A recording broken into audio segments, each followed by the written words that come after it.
Another week, another video.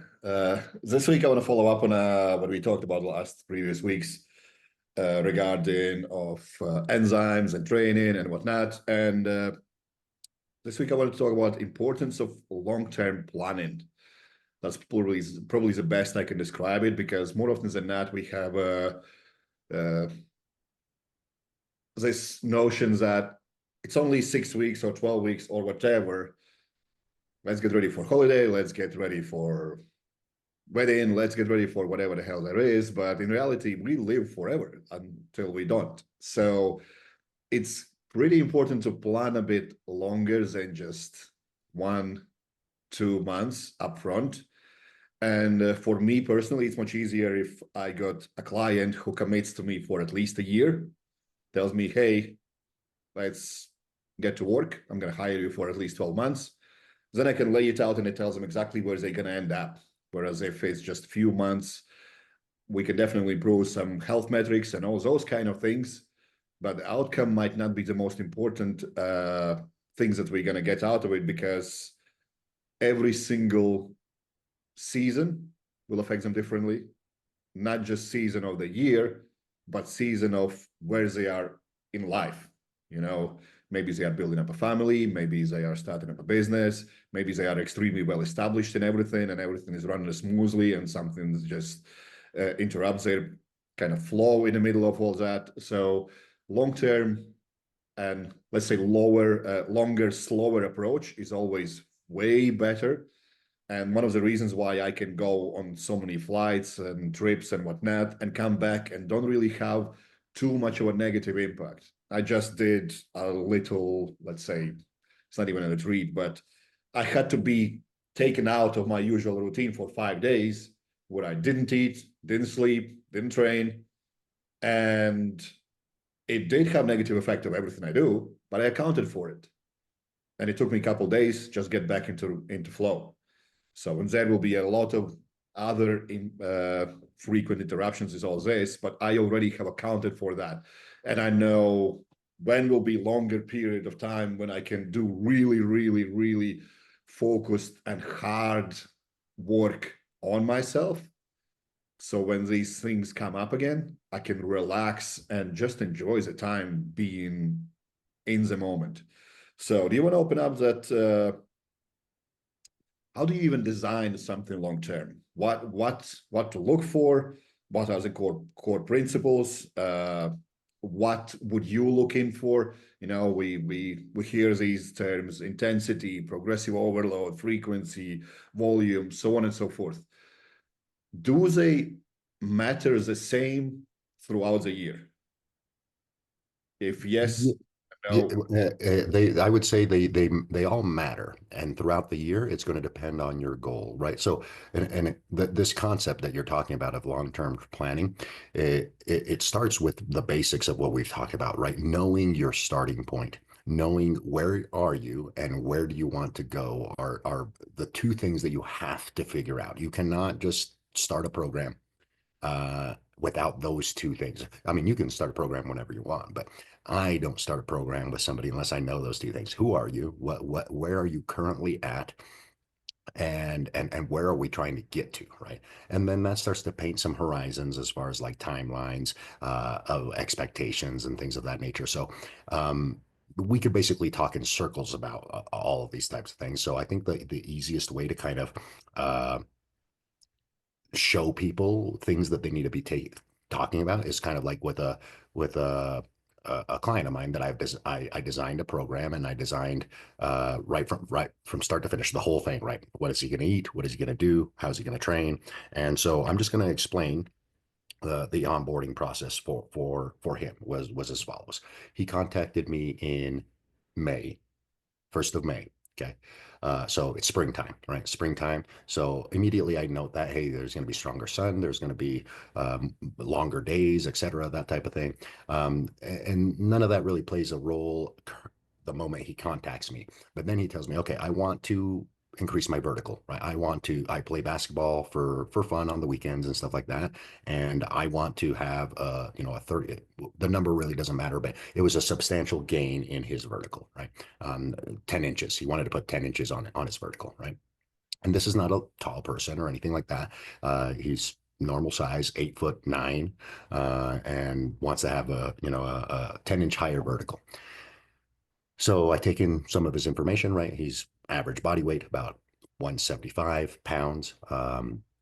Average height, and he is an ex-athlete. He trained and played basketball all in high school, and still does obviously right now recreationally. So right away, I knew that the things that we needed to focus on, and the other more important thing is he is 38 years old, right? So that plays a role in how aggressive you can be with certain movements, and how much more attention you got to pay attention to things like tendons and ligaments and things of that nature, right? So right off the bat, the things that I felt might be potentially holdbacks, right? So when I look at something like this, the first thing I want to assess is what is going to hold this person back. Number one, those are the brakes on the whole system. Those are the brakes on what's going to stop him from accomplishing the things that are going to be required, right? And number one on the list is tendon ligament problems, right? Tendon ligament joint problems. He's going to be jumping. He's going to be doing jump training. He's a little bit older. So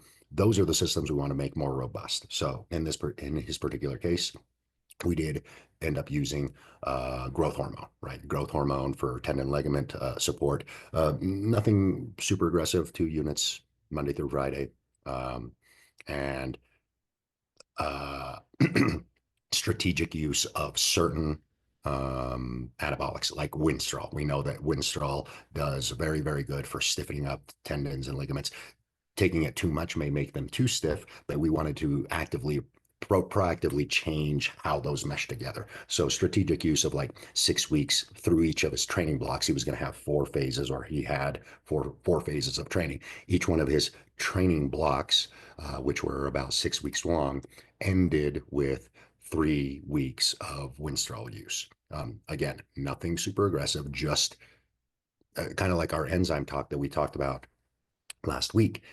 The purpose wasn't to gain a bunch of muscle tissue, right? That may have actually impacted it negatively, his primary goal, which is jumping higher. All we needed was the stimulation for the tendons and ligaments to grow a little bit thicker, grow a little bit more robust. So 3 weeks of that at the end of some growth hormone use. And for the first phase of training, so the first 12 weeks, we wanted his body weight going up. We wanted him to be building muscle tissue. So his calorie load in that time frame was going up, along with his training volumes and along with introducing the growth hormone and having 2 stints of Winstrol in there. So what does that manifest as? That manifests that as he's doing his jump training and his weight training, his body weight is going up. His body is adjusting to having a heavier, more robust body. And then halfway through that, right, I'm like, okay, that's the accumulation phase. That's the phase where we're accumulating the attributes that are going to be helpful for jumping higher. It does not mean we're jumping higher at that point. And then we start dialing back his calorie load at around the halfway mark through these 4 phases, so that he starts slowly eroding any body fat that he's accumulated and body weight. Why? Because that's going to manifest in a higher first outcome, which is the vertical jump. At that same time, we start introducing more aggressive jump training. And at that point in time, it's the middle of July. Again, I have this all laid out in a calendar, right? So we started in May, June, middle of July is now the midway point of this training cycle, which is 4 months, a little more over 4 months long, 24 weeks to be exact.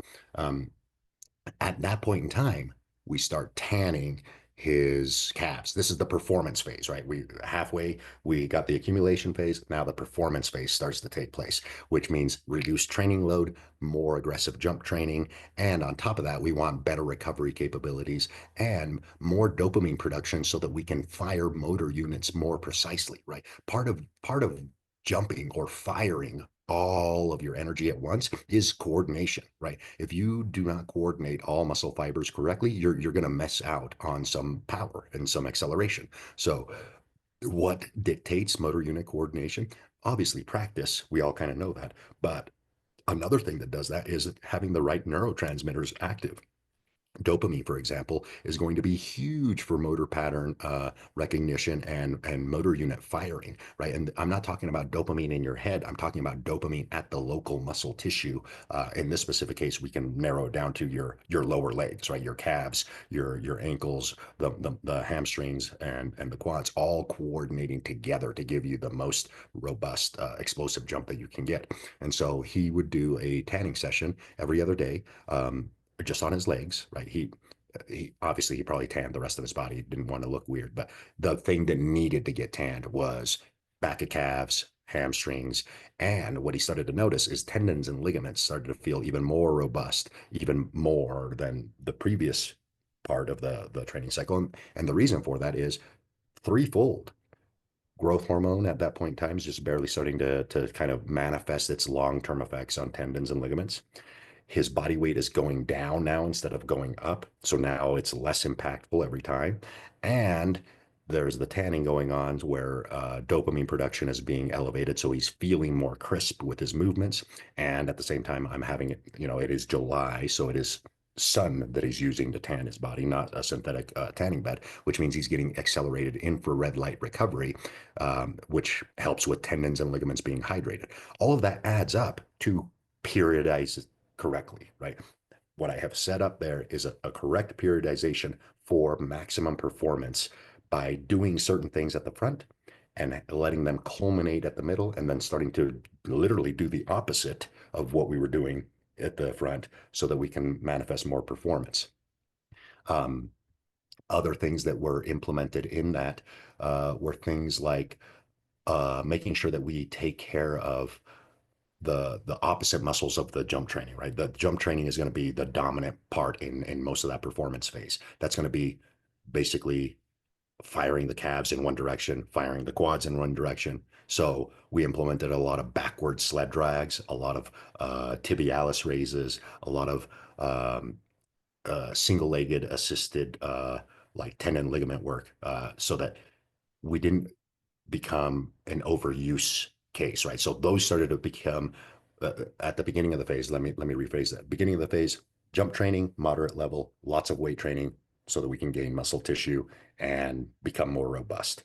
At the back end, jump training gets doubled essentially. Weight training goes down because we don't want them to be cumbersome and bulky anymore. So where there's still weight training, but it's much more mild. It's basically cut in half, whereas the jump training has doubled. And then we've implemented a heavy dose of prophylactic work, right? Backward sled drags, tibialis raises, making sure that he is doing plenty of walking, right? So that his torso and hips are limber, right? Because that's going to manifest in better firing as well.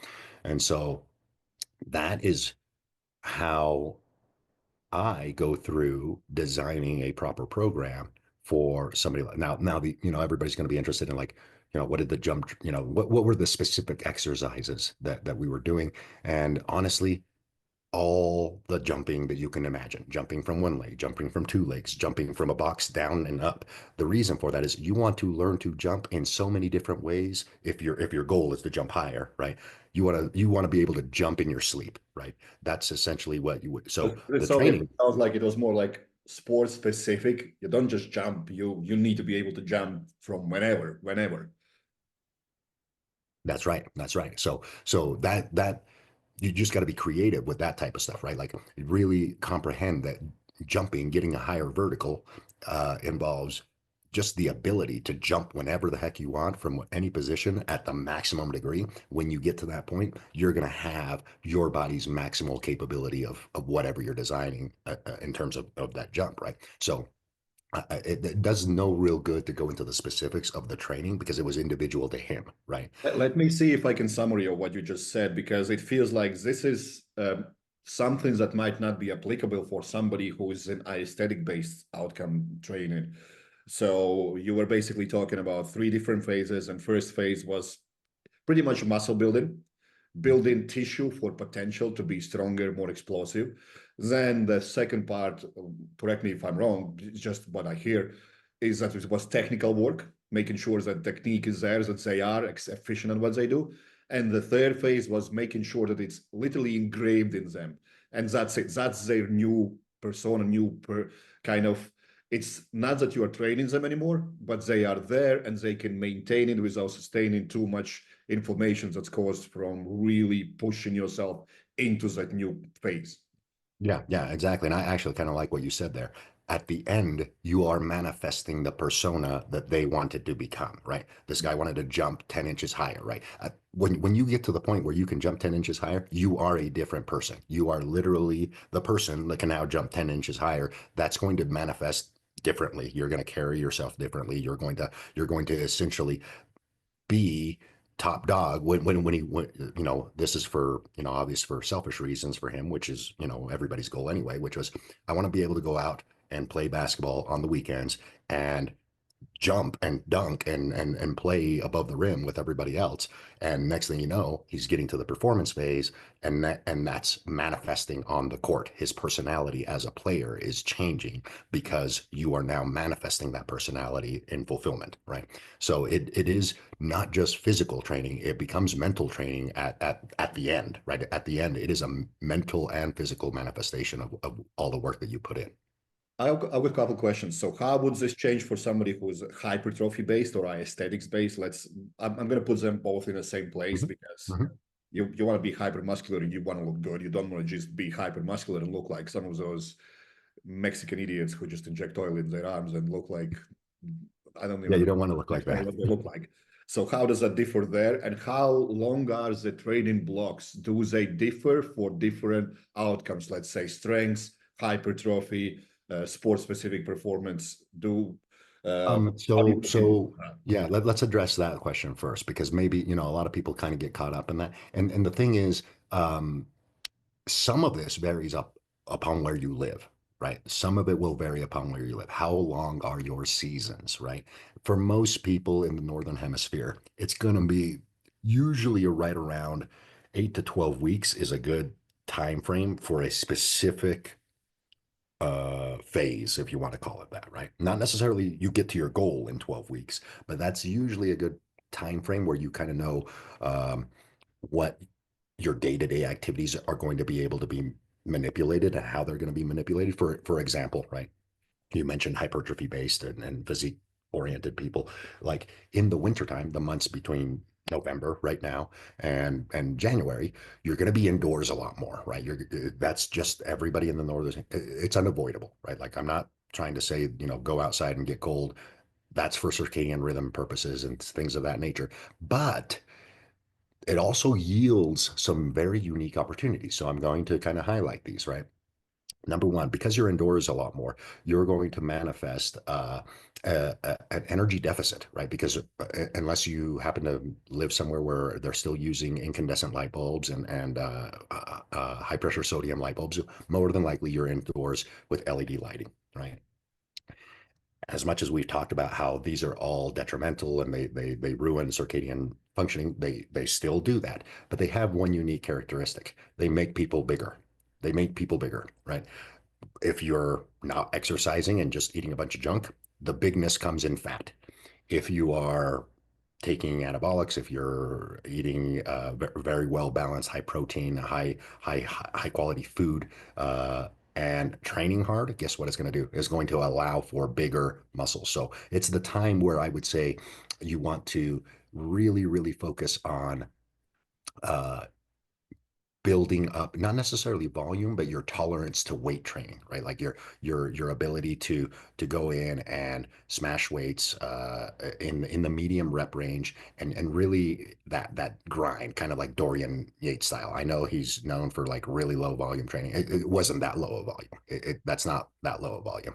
Yeah, I think that's a topic for a full video because every single person that I know who have trained with him, they like, yeah, first few weeks we did this, and that. And then he kind of asked to do, hey, let's warm up on, let's say, 120 kilos bench press.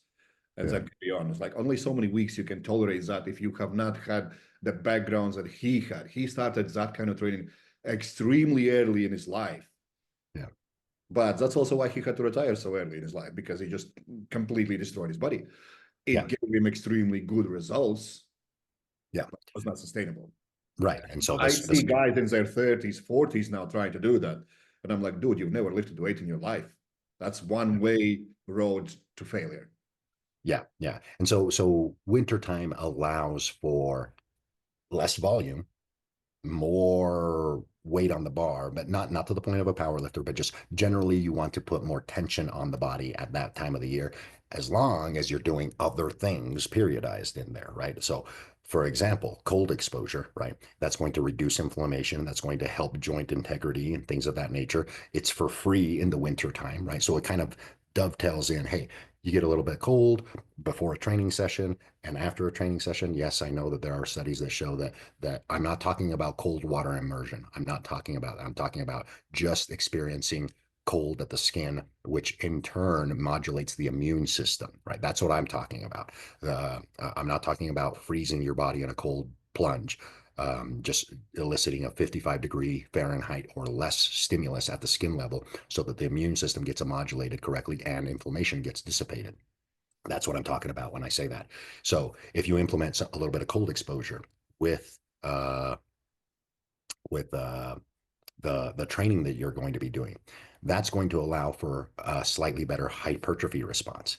The other thing is going to be also surrounding cold, right? Everybody talks about gaining muscle and expediting fat loss, right? Well, that's going to involve enzymes, right? You're going to want to have lots of oxygen carrying capacity so that you can oxidize body fat. So your cardiovascular work that you do around that time, you should probably do some of it in a cold environment. Why is that? Because cold actually stimulates oxidation. It's going to stimulate a bigger response at using body fat for fuel for heat production purposes. Um, that doesn't have to be super how would I say, complicated to do. Literally go for a little jog outside, right? Like just the fact that you can underdress a little bit while you're going to be doing some cardio is going to be extremely beneficial. You can, use a piece of equipment if you want. I have an elliptical that I just have outside, and I don't do a lot of cardiovascular work. Apart from my daily 15 to 20 minutes that I do every single day. In the winter, I can do a lot more and get a lot more out of it. My VO2 max goes up in the winter, just again, I don't change the intensity, I change the environment, or the environment changes for me, I should say. And it allows me to do more high quality work.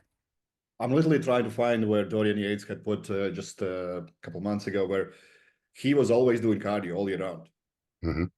Mm-hmm. And people go like, yeah, he was on the gym only 45 minutes. No, he was doing half an hour's cardio nearly every single day, living in UK in a cold, damp environment, walking to the gym, doing all Yeah. these things that you're literally describing now, which no one else wants to do. They just want to go and lift that heavy weight and think they're going to look like him. Well, you won't unless you do everything he did.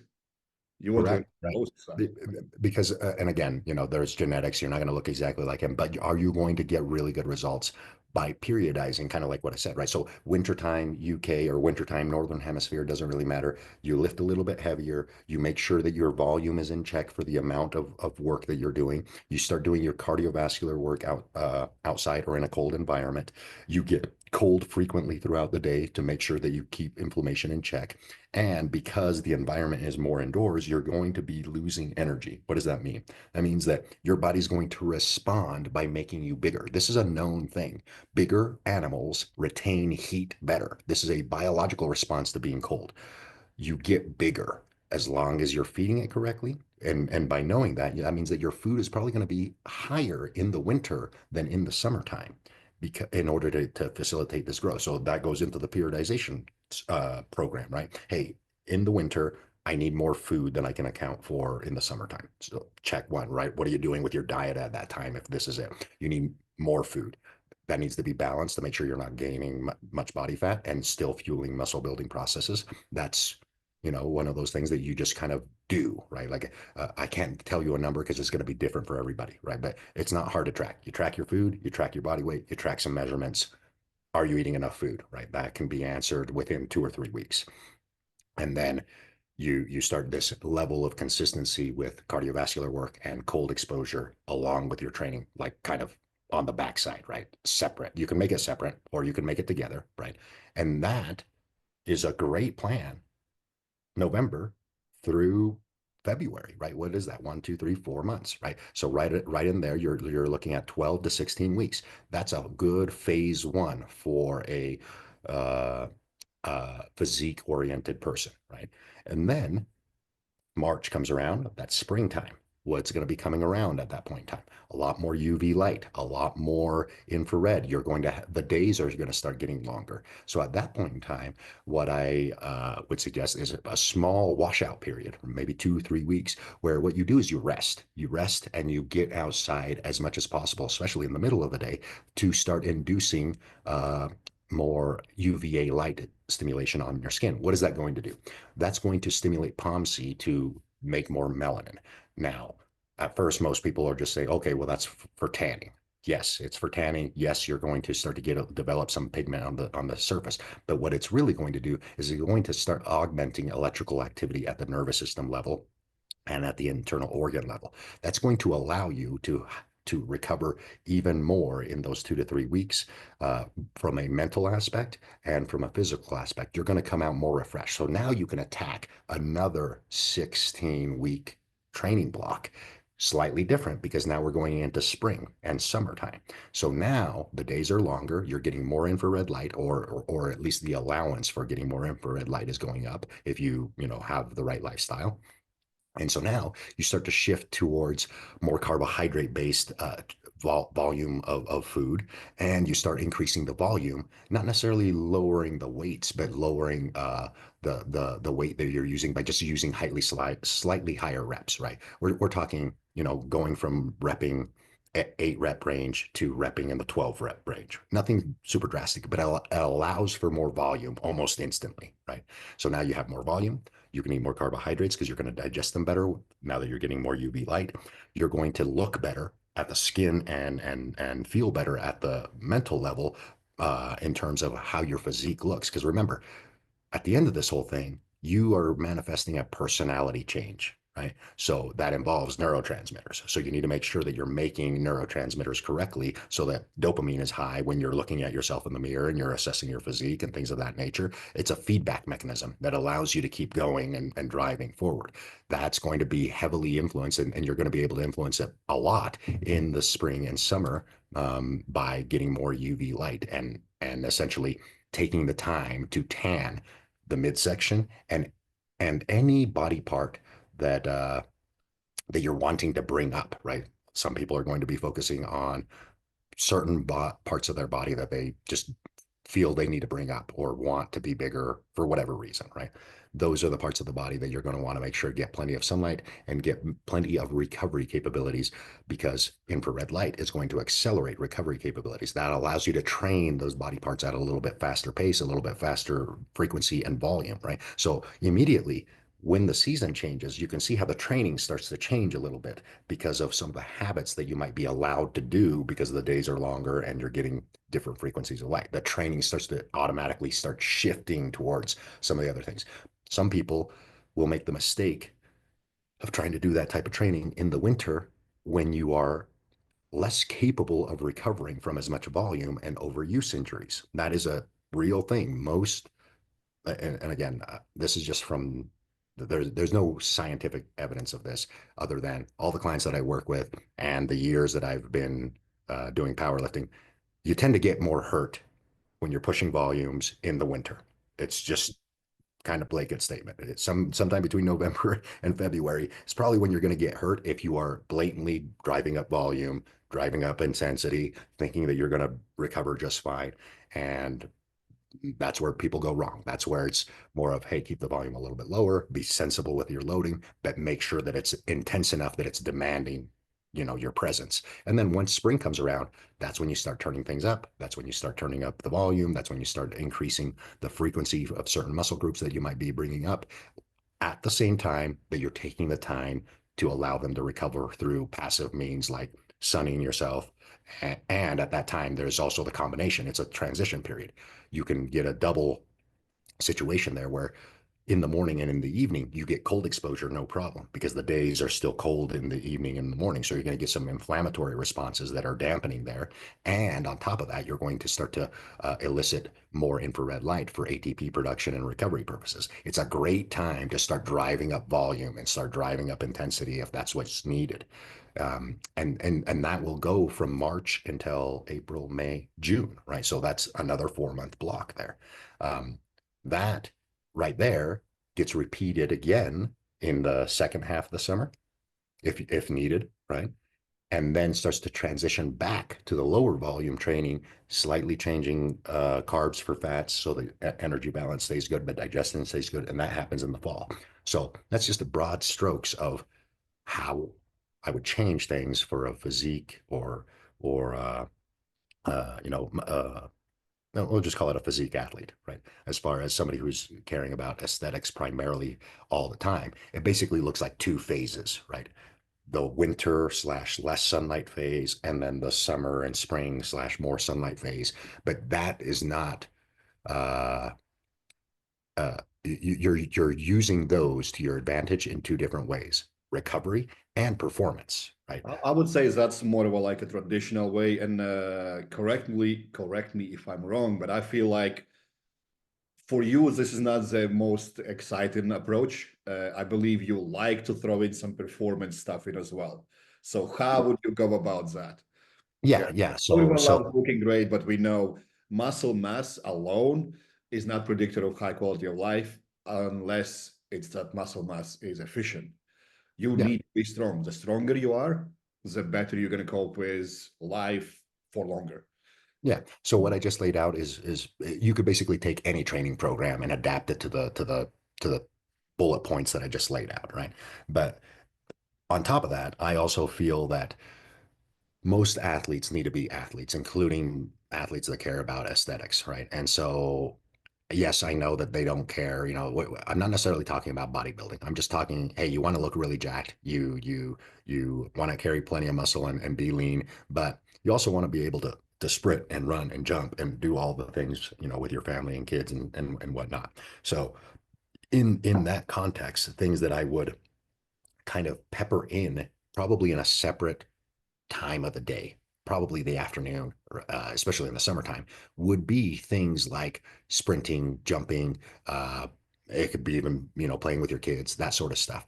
Things that are going to make you move your body, right? Your new body that you've been building up in all this muscle tissue and to get used to using it in all different ways, shapes, and forms. That can be periodized or it cannot. That particular part I just throw in as far as like a standard jumping, running, usually like 3 or 4 workouts that they can rotate through.